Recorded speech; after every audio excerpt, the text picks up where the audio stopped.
Mă numesc Florin Gogoltan, sunt arheolog și împreună cu colegul Sava Victor coordonăm cercetările din situl de la Sântana, Cetatea Veche.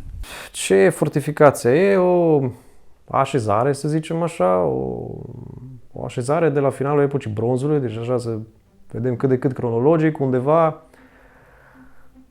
începe să fie construită după mijlocul secolului XV, înainte de Hristos, deci noi tot ce vom vorbi de acum înainte, vorbim înainte de Hristos. Se tot construiește, reconstruiește, sunt etape de distrugere și ultima, să zicem, distrugerea fortificației survine undeva la mijlocul secolului XIII, înainte de Hristos, asta semnând undeva plus minus 1250. E o fortificație, o așezare fortificată cu până acum am identificat 4 sisteme de fortificare, unele mai simple, altele mai complexe. Spre exemplu, primul sistem de fortificare, fortificația întâi, cum le-am denumit noi, închide o suprafață de aproximativ 20 de hectare și este compusă dintr-o palisadă, palisada fiind un gard mai mare și mai impozant din lemn, făcut din pari, cu nuiele, să vă gândiți la un zid de casă și la Sântana, pe lângă chestia simplă, era și lutuit stânga-dreapta, să vă imaginați ca un perete de casă. Și un șanț în fața palisadei. Un al doilea sistem de fortificare înglobează undeva la 60 de hectare, un al treilea undeva la 90 de hectare și al patrulea, care e un șanț de apărare de fapt, nimic mai mult, înglobează undeva aproximativ 130 de hectare. Cel mai impresionant sistem de fortificare e cel de-al treilea, care înglobează, după cum ziceam, 90 de hectare și e compus dintr-un val, să imaginați așa, un dig, un zid de pământ lat de 27 de metri, unde am săpat noi, sau 25, acum nu le făceau exact la ață, ca în zilele noastre. O palisadă destul de complexă, care noi am denumit-o zid, având lățimea de 1 metru, tot așa, cofrage de lemn, blutuite, și 2 șanțuri de apărare în față, unul dintre ele, în perimetrul unde am săpat, la un moment dat, avea 10 metri lățime și aproape 3 metri adâncime.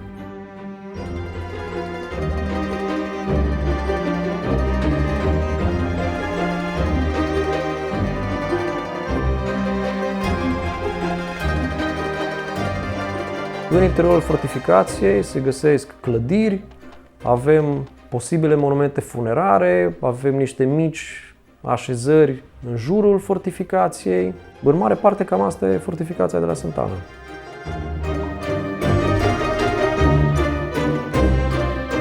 Geografic, să zicem administrativ, se află în România, zona de vest a României, județul Arad, în unitatea administrativ-teritorială a localității Sântana, între Ziman și Sântana. Se află pe un câmp actualmente. Prin ea trece o cale ferată care duce de la Sântana, de la Arad la Brad, Sântana-Brad, construită la sfârșitul secolului XIX, și șoseaua care leagă de fapt Sântana de Arad, Ziman-Arad.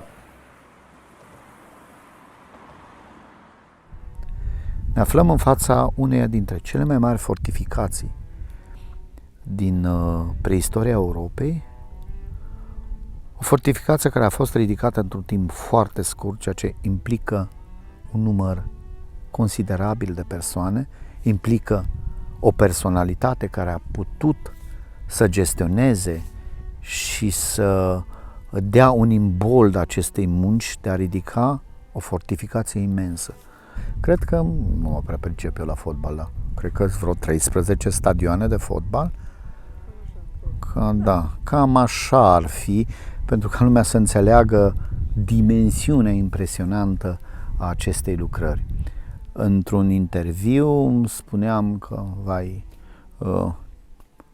celebra cetate a Troiei este mult mai mică decât Sântana. Este o realitate. Evident că unii sceptici au râs de mine și m-au făcut chiar șliman, ceea ce m-a bucurat. Eu țin un curs la Universitatea din Cluj care se cheamă Arheologie Homerică, așa încât am o mare considerație pentru șliman.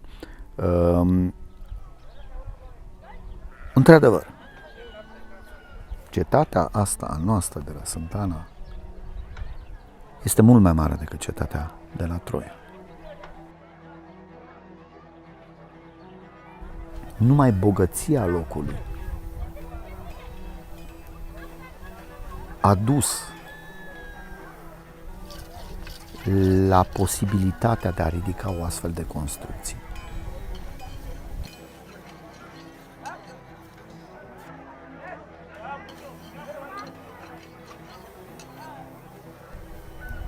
Îmi este frică și să-mi imaginez câți oameni au lucrat aici, câți luptători au fost necesari de a apăra această cetate.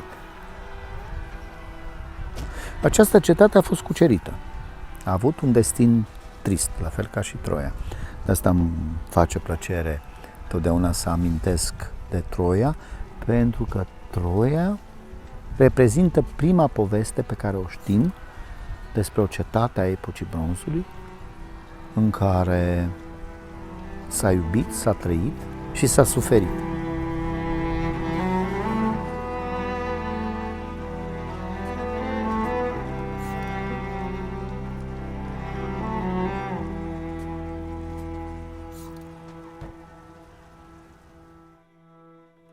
Toată fortificația începe să fie construită undeva între 1450 și 1400 înainte de Hristos.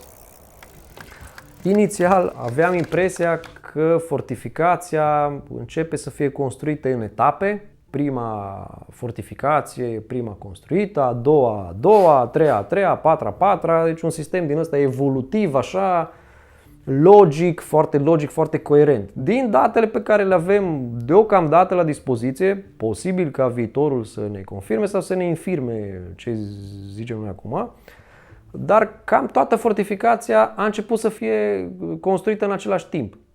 Vorbim în același timp, nu în aceea zi. În aceeași decadă, în acela, să zicem, a doua jumătate a secolului XV înainte de Hristos. Încep să fie construite elementele pe care le vedem astăzi și în elevație. Fortificația a treia, fortificația a întâia, clădirea pe care o săpăm și alte elemente. Undeva pe la mijlocul secolului al XIV-lea, deci undeva la 1350, fortificația suferă o distrugere, deci se văd straturi de arsură, de distrugere. Nu există alte elemente care ne-ar indica, să zicem, un atac sau așa mai departe. Nu știm ce a cauzat acea arsură, putem presupune că a fost probabil un atac. Sistemele de fortificare și monumentele pe care le-am săpat și contextele respective toate indică existența două faze. Prima fază, să zicem, grosomodo 1450-1350, se construiește și evoluează puțin și există o distrugere. La foarte scurt timp, toată fortificația asta este refăcută în aceleași zone și fortificația 3, de exemplu. Ea se vede foarte bine un nivel de distrugere, este refăcută, reconstruită. La foarte scurt timp după, ea evoluează undeva până la 1250. Partea și mai interesantă că finalul fortificației, adică asediul și distrugerea ei de către cineva, nu știm, nu avem niciun indiciu, efectiv nu știm cine a distrus-o. Evident, primii suspecți ar fi fortificațiile din jur, că avem o serie de fortificații în jur. Avem Corneștiu, avem Unaru, avem în Ungaria Ceanat-Palota, Orașazo, avem în Serbia Idoș, Grădiște și așa mai departe. Suspecții ar fi, fortificațiile concurente. Din start, ca toate fortificațiile astea, sau membrii comunităților respective, pentru că și ele la rândul lor au suferit în același secol XIII același grad de distrugere. Doar că la Sant'Ana lucrurile sunt mult mai evidente, avem dovezile efective, deci avem scheletele, avem traumatismele, avem armele, avem fortificațiile distruse, le avem acolo, deci e efectiv ca în manual. Deci dacă vrei să vezi un asediu, mergi frumos la Sant'Ana și îl vezi acolo, trebuie să sapi și să-l vezi, evident.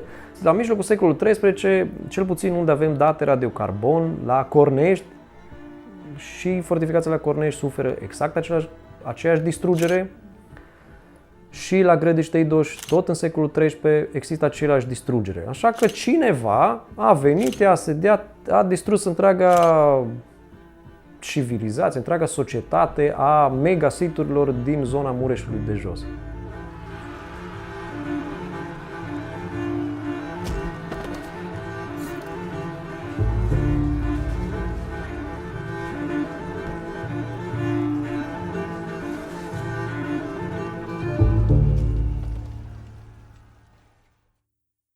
Pentru mine, Sântana, cetatea veche, înseamnă foarte mult. Înseamnă, în primul rând, o senzație de deja vu. Pe când eram student, se întâmpla prin 1985-86, timișoran fiind, treceam totdeauna cu trenul, ducându-mă spre facultate prin cetatea de la Sântana Veche. Pe vremea aceea exista o gară care avea o tablă pe care scria Sântana, cetatea veche. Evident, la vremea aceea, ce înseamnă Sântana, cetatea veche? Nu aveam nicio cunoștință cu privire la existența unui sit arheologic, doar pentru faptul că participasem ca elev pe diverse săpături, mi-a tras atenția numele, cetatea veche. Ajungând la Cluj, ca student, am întrebat profesorii de acolo ce înseamnă cetatea veche de la Sântana. Și șansa mea a fost să-l cunosc pe profesorul Mircea Rusu, care în 1963 a săpat, este primul care, împreună cu mai mulți prieteni și colegi de-ai lui, pe cum Egon Dörner de la Muzeul din Arad sau Ivan Ordentlich de la Muzeul din Oradea, au făcut primele săpături aici. Când i-am spus profesorului Mircea Rusu despre Sântana, cetatea veche, am văzut așa o sclipire de bucurie în ochii lui. Eu am săpat acolo, acum mai mulți ani. Acum mai mulți ani, erau vreo 25. Nici nu știi ce bogăție se găsește acolo. Dar îți dau să citești manuscrisul lucrării mele și să mergem neapărat în depozit să-ți arăt materialele. Evident că am rămas profund impresionat de ceea ce profesorul Mircea Rusu mi-a arătat și de fiecare dată când veneam sau mă întorceam la Timișoara și mergeam la Timișoara și mă întorceam de la Timișoara la Cluj, visam la această cetate veche. Oare ce-o fi fost această cetate veche?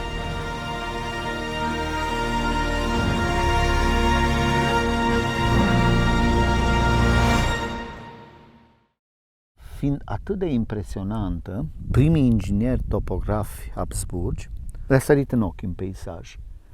Aici este ceva deosebit. Și din această cauză, pe la 1760-70, ei au marcat pe planul, pe prima ridicare topografică, așa numită hartă Iosefină, au marcat această fortificație. Au marcat-o cu atâta exactitate, încât și astăzi folosim acele planuri.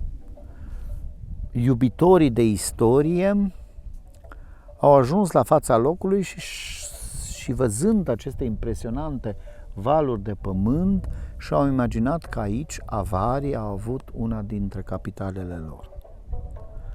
Ei, sub această denumire de cetate avară o regăsim în scrierile istorice până după al doilea război mondial. Meritul de a veni cu reconsiderări asupra vechimii acestei cetăți se datorează, așa cum spuneam, lui Egon Dörner, un mare arheolog, un mare om de suflet care ne-a părăsit de câțiva ani, un arheolog localnic, arheologul din Muzeul lui Arad și prietenul lui de la Cluj, Mircea Rusu. Mircea Rusu și el, un arădean, care în 1952 au făcut primele cercetări de suprafață aici, sistematice, erau profesioniști. Și au văzut că materialele arheologice de pe suprafața acestei cetăți aparțin epocii bronzului, nici de cum epocii avare. Așa cum spuneau, am mai trecut ani și abia în 1963 ei fac primele săpături. Fac primele săpături, demonstrează prin săpăturile lor că această cetate aparține acestei perioade a epocii bronzului. Sunt publicate frânturi de istorie într-o enciclopedie a preistoriei europene publicată în 1969, dar abia în 1996 publică raportul săpăturilor lor din 1963. Ei, în urma acestor publicații, lucrurile din punct de vedere științific sau așezarea acestei așezări în perioada epocii bronzului au fost rezolvate. Ca tânăr cercetător la Institutul de Arheologie din Cluj, Evident că aș fi vrut să-mi continui visul meu cu Sântana, Cetatea Veche, din studenție, și să fac cercetări aici. Evident că a fost imposibil, pentru că din 1997 Institutul de Arheologie din Cluj nu mai primește nicio finanțare din partea statului român. Așa încât visul meu a trebuit să aștepte. Așa cum vă spuneam, a trebuit să aștepte până în 2008-2009. Impropriu zis proiect, am început în 2009. A fost mai mult hazard, adică, bun, ne-am dorit să începem, nu știam cum, n-aveam bani, n-aveam echipă. Că de aici pornesc toate, adică oricât, realmente e un tabu în arheologie sau așa să zici că, domnule, orice proiect presupune bani. Da, într-adevăr, orice proiect de orice fel în arheologie presupune bani. Deci nu are rost să ne învârtim în jurul cozii. Ca să obții date științifice, să obții informații arheologice, să interpretezi date, ai nevoie în primul rând de bani. Deci de resurse financiare.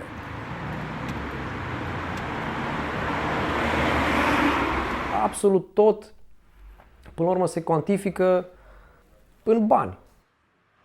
Nu știu cum s-ar traduce, cel mai bine ar zice what you pay is what you get. În sensul în care, dom'le, dacă dispui de fonduri puține, poți să oferi răspunsuri puține. Adică dacă obții fonduri mai importante, poți să demarezi o cercetare mult mai amplă. Săpătura în sine costă. Săpătura în sine, de fapt, e un prim pas. Totul trebuie documentat, deci e un proces, așa mai departe. Datarea, de exemplu. Datarea nu vine gratis.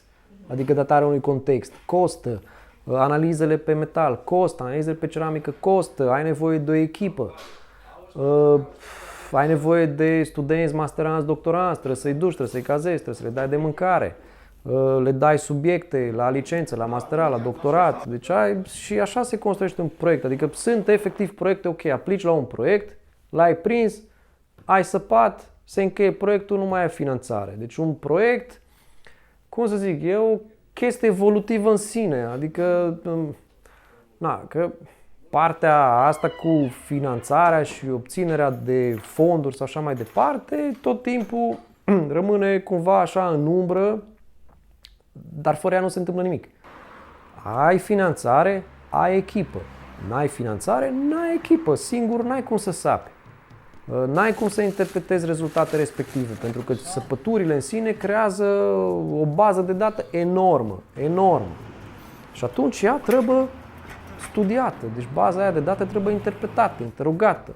Și abia apoi poți să încropești o poveste. Trebuie să expui ce faci. Publicul larg trebuie să știe ce faci. Că arheologia are și o parte publică.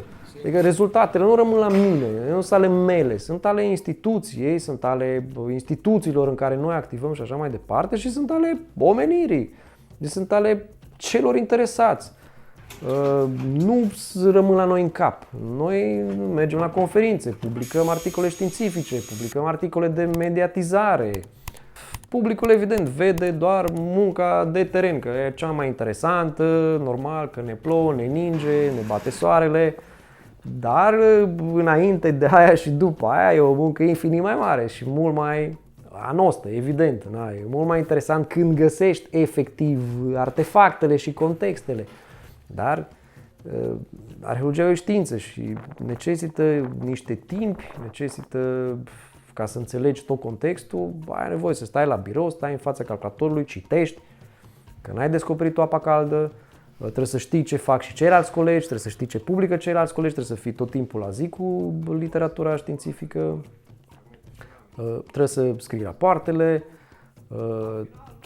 trebuie să ai motivat, trebuie să-ți motivezi tot timpul bugetul pe care îl ceri și așa mai departe. Deci există și o muncă birocratică înfiorătoare în spatele unei săpături arheologice. Așa, și după ce scap de birocrație, începe... În sfârșit mergem pe teren.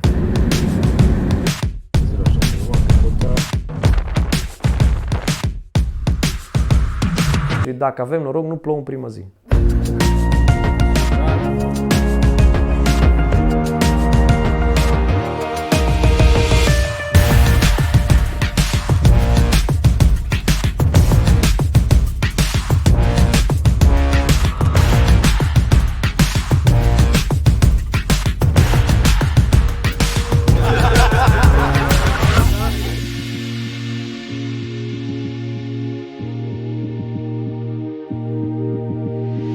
Șantierul nostru este în primul rând un șantier școală, în care participă studenți care învață de-a lungul acestei campanii, învață ce trebuie să se întâmple pe un șantier arheologic.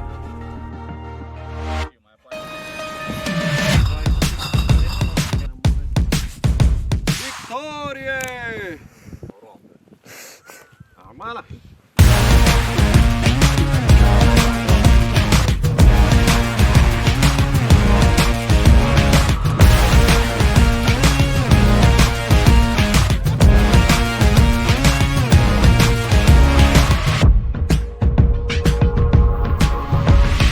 Flavia, de-aia e bine. Atunci când ai un proiect la Santana, să ai vreo 3 mașini 4x4. You know, I come from southern Germany, and the area where we have a lot of hill forts, fortified hill forts, the Bronze Age and the Iron Age and so on. We hardly have no hill forts in the plain. We do not have them. And here, all of a sudden, you have mighty huge hill forts, mega sites, on the plain. And how come? What happened? Why? I mean, this is really, there is a fortification, an artificial fortification, a wall and a wooden structure and so on, but no natural fortification like when you go onto the hills and the mountains there is very nice situations where also the medieval castles are, or the ruins nowadays, which would be very suitable for building up a fortification in Bronze Age, like I know it from further Central Europe and so on. But there is a speciality here. We are on the big Moorish plain where the water was flowing like this in the different hundred and thousand of years. So that means originally there was awful lot of water, swamps, and old water arms from the Moorish River. Here you can see them on the Google Earth pictures. You can see old arms of the Moorish River. So obviously, and this is the idea, the theory, that in this area, those fortifications like here, like Santana, were very well situated in special points where there was a lot of swamp and water around. So there was a natural fortification by the landscape.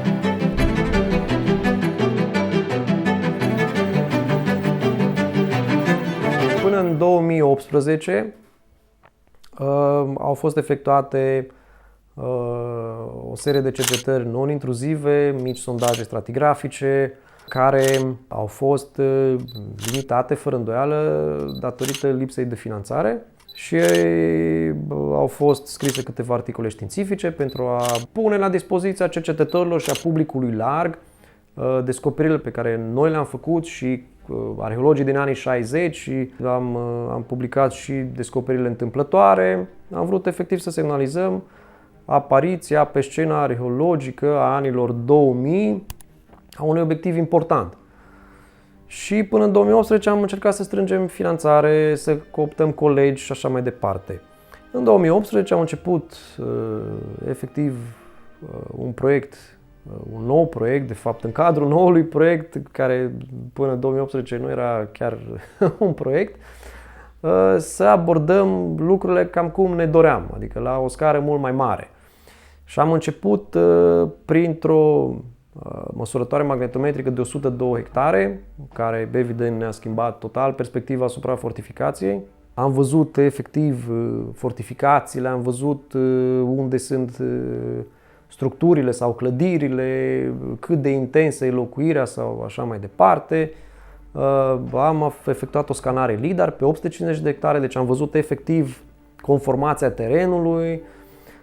Deci am obținut date de genul acesta, am început cercetările sistematice de suprafață, am mers țintit având magnetometria la dispoziție, am putut merge țintit pe diverse obiective pe care noi le consideram și le considerăm în continuare importante pentru a înțelege mult mai bine fortificația și cum evoluează tot situl.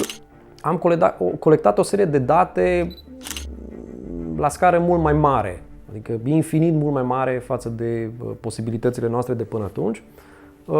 Am resăpat sistemul 3 de fortificare, am săpat fortificația întâi și am început în 2019 săpăturile în clădirea sau structura numărul 1, cum am denumit-o, clădirea de 1700 de metri pătrați.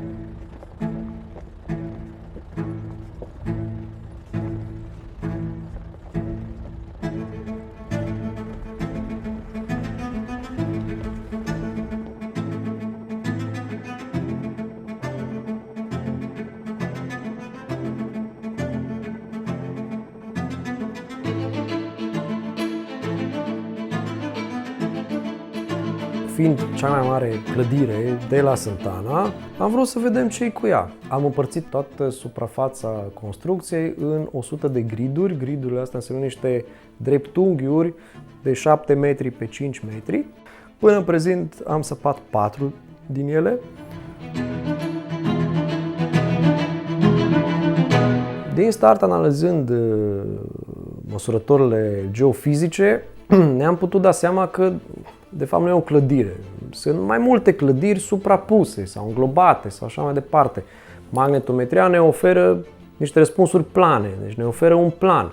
Până în prezent am constatat că avem de face cu 3 clădiri suprapuse. Deci avem o clădire undeva de 500 de metri pătrați, cea mai veche clădire. Avem o clădire intermediară de vreo 700 de metri pătrați și avem o clădire foarte mare de 1700 de metri pătrați.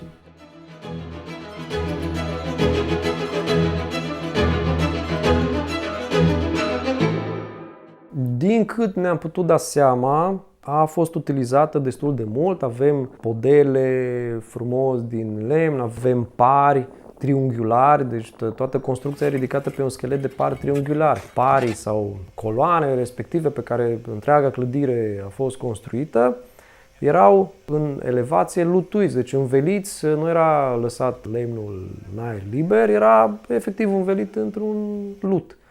Am găsit unele fragmente decorate, probabil respectivele coloane erau decorate. Interesant e că în interior prima podea din perspectivă cronologică a fost decorată cu niște motive geometrice, foarte interesant, n-am mai găsit asemenea analogii. Podeaua, să vă imaginați, podea de lut, deci ca, casele tradiționale, țărănești și așa mai departe, podeaua era efectiv din lut bătut. Și în podeaua respectiv podeaua era decorată. Acum doar putem să ne imaginăm că dacă călcai pe podeaua aia de vreo 10-20 de ori, se cam ducea decorul respectiv. Decorul, în schimb, era foarte bine păstrat. Probabil decorul respective jalonau anumite trasee pe care le urmau și nu călcau pe ea și așa mai departe. În schimb, toate chestiile efectiv de construcție îți denotă o construcție aparte, specială.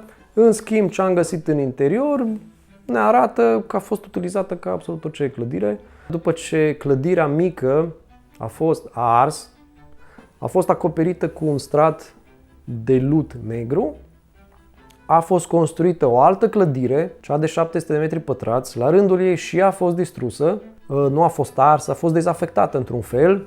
După aceea, ambele clădiri au fost acoperite cu un strat de lut consistent, galben, n-ai cum să-l ratezi, și au sigilat pur și simplu resturile celor două clădiri și au construit o altă clădire de 1700 metri pătrați. Acum, evident, e prematur să zicem utilitatea clădirii, de ce o foloseau, de ce au construit-o. Deocamdată nu putem să vorbim despre utilitatea celor 3 clădiri sau complexul de clădiri și așa mai departe. Vom continua să o investigăm, da, e o chestie de anduranță și mai avem de sondat, mai avem de săpat anumite griduri care credem noi că ne vor indica cel puțin elementele care compun fiecare clădire în parte. Scopurile noastre deocamdată se rezumă la datarea clădirilor și a modalităților de construcție.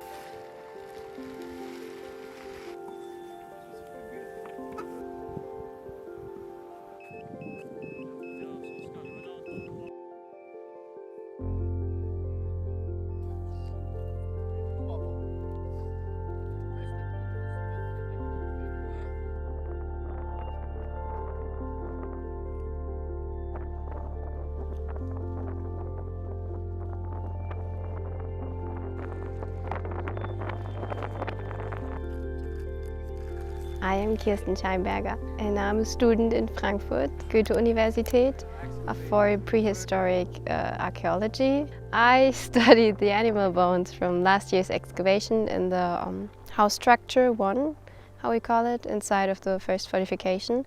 The animal bones can tell us what kind of animals they were using, if it was domestic animals or if it was wild animals. They were still hunting as an addition, I guess, for their natural food spectrum, because we have only small amounts of wild animals like deer bones and also wild pigs, boars, and it was in comparison to earlier times quite little, so they were not dependent on that anymore, since they had a lot of sheep and cows and pigs as well that they held as their domestic animals, and which were used as food resource, but also for their secondary products. And we can see the age of death with the bones. For example, on teeth, they are quite revealing on to how old an animal was at the time of death. You can just see that this is really chewed off, and this just broke out. So this pig was definitely older than this one when it died. And we can see if animals were slaughtered at a young age for the really high quality meat, or if they were slaughtered at a later age, if they were, for example, used for breeding, if they're especially old, or if, well, cows were used for dairy products like milk or cheese, or sheep often were used for wool as well, or milk as well. So the cattle was also used as workforce, because you can see certain changes in their bones that shows that they were pulling heavy loads. So, for example, for plowing fields or something, or pulling carts, and yeah, that's such a heavy toll on them. The work that they actually have changes in their bones to counter this extra force or extra work that they have to do.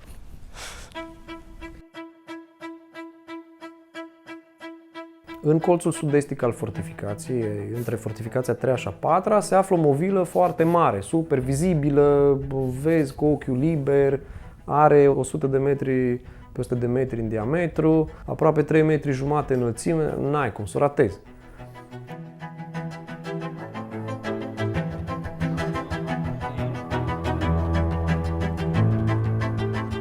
Pe această movilă au fost făcute și modele digitale de elevație, au fost de tip LIDAR și în același timp și a fost efectuată o magnetometrie, colegul Alexandru Heg. În cadrul proiectului Sunt Ana, noi am făcut câteva măsurători geofizice, în special în zona tumului, care se poate vedea în spate. Astăzi am utilizat un magnetometru de câmp total pentru măsurătorile acestea. Ce am făcut pentru a efectua aceste măsurători? Pur și simplu am pus niște griduri, noi le numim griduri în geofizică aplicată. Sunt de fapt niște pătrate cu latura de 40 de metri sunt puse unul lângă altul ca să acopere o anumită suprafață și le folosim tocmai pentru a avea un sistem de referință pentru datele noastre.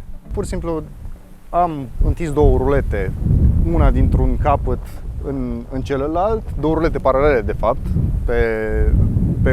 pe două laturi ale pătratului, și o altă ruletă am pus-o între ele, tocmai pentru a o muta din metru și de fapt ruleta aceea care o mutăm din metru și linia aceea pe care ai văzut-o, de fapt e o linie ajutătoare pentru mine atunci când merg cu magnetometru, să știu cum să țin cadența, unde să-mi pun anumiți marcări și așa mai departe.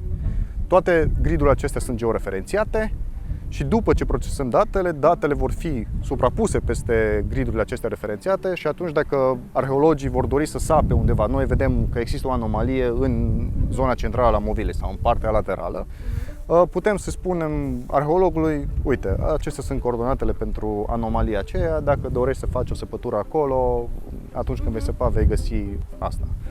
Astăzi am pus undeva la 6 griduri și așa cum le-ai văzut, am baleat din metru tot pământul ăsta scarificat.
Magnetometrie care a dat niște rezultate extrem de interesante, prezentând în zona centrală a acestei movile o structură de formă rectangulară cu pereții longitudinali un pic concavi, structură ce a fost interpretată ca cel mai probabil fiind o construcție funerară care este adăpostită, acoperită de movila în sine. Ca întotdeauna, cercetarea arheologică efectivă, adică săpătura în sine, poate să aducă surprize și prima surpriză pe care o avem aici la acest moment și despre care putem să vorbim este că faptul că structura vizibilă pe magnetometrie, pe rezultatele magnetometriei efectuate de colegul nostru, ne arată că ea nu este acoperită de movilă, ci taie movila. Iar la acest moment al cercetării, rezultatele sunt foarte, foarte proaspete, aș putea spune, într-un stadiu preliminar. Arată că movila în sine este de fapt o structură naturală, cel mai probabil de origine aluvionară, și ea este tăiată, să zicem așa, în limbaj arheologic, adică structura de care vorbim noi, care arată ca un complex adâncit, practic se dezvoltă în cadrul acestei movile, fiind din punct de vedere cronologic și stratigrafic mai târzie decât momentul formării movilei.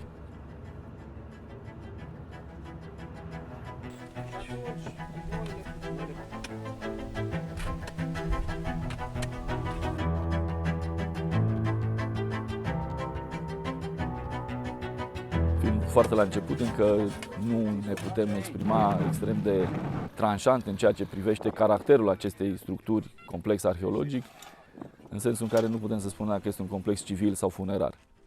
Așa că, la acest moment, s-ar putea ca acest complex să aibă și caracter funerar și atunci întreg complexul movilei se duce către zona funerară. Dar ceea ce trebuie subliniat încă o dată și e foarte important la acest moment, este foarte clar că această movilă nu a fost construită de oameni și nu a fost construită ca să adăpostească, să protejeze această structură pe care o săpăm acum, ci a fost exact invers. Materialele arheologice de până acum, identificate până acum, tind să ne spună că e vorba despre o construcție, o amenajare făcută în perioada târzie a epocii bronzului, dar din nou și aceste date sunt extrem de preliminare, așa că există șanse destul de mari să ne înșelăm din această perspectivă. De-aia nu e neapărat o afirmație tranșantă, ci este pur și simplu o opinie preliminară.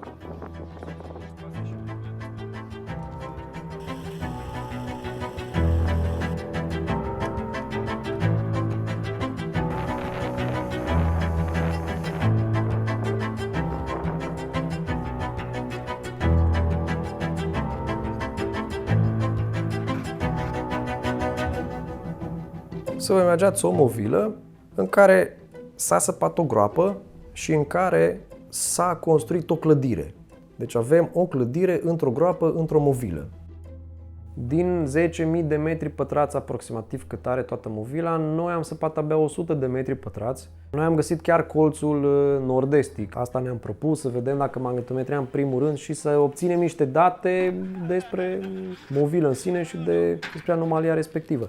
Am găsit podeaua de lut a construcției, în perimetrul cercetat, evident. Am găsit gropile de par cu urmele de par și așa mai departe. Ea a fost construită, rapid acoperită. Nu am găsit niciun nivel de utilizare. Și seama că toată construcția asta și toată clădirea asta și toată groapa asta n-avea cum să supraviețuiască prea multă vreme. Bine, pe lângă faptul că nu există niciun nivel de utilizare a clădirii astea. Deci, dacă dita mai groapa asta venea odată o ploaie torențială și se inunda absolut tot și cădeau pereze. Deci e clar că toată construcția asta e o construcție efemeră, construită de la început foarte clar, cu un scop precis, părerea mea, și mai mult de câteva săptămâni era imposibil să rămână deschisă treaba asta. Mă rog, acum om trăi și om vedea și în campania viitoare, dar cam asta e concluzia de până acum. Sperăm ca în viitor să se confirme ipotezele noastre, dar arheologia nu e matematică, putem avea surprize și să sperăm că surprizele vor coincide cu ce credem noi. Dacă nu, e și așa important, avem niște răspunsuri în știință și un răspuns negativ e un răspuns. Ne bucurăm de noroaiele sântane. Este o fericire. Așa se întâmplă totdeauna. În ultima zi trebuie să plouă și să... Nu avem ce să facem, trebuie să ne facem treaba. După cum vezi, copiii sunt foarte fericiți de această nouă expediție, de această nouă zi. Dar să sperăm că nu ne plouă. Ar fi și mai minunat dacă ne-ar ploua la întoarcere, nu? Atunci ar fi o zi împlinită. Oricum, arheologia salvează România.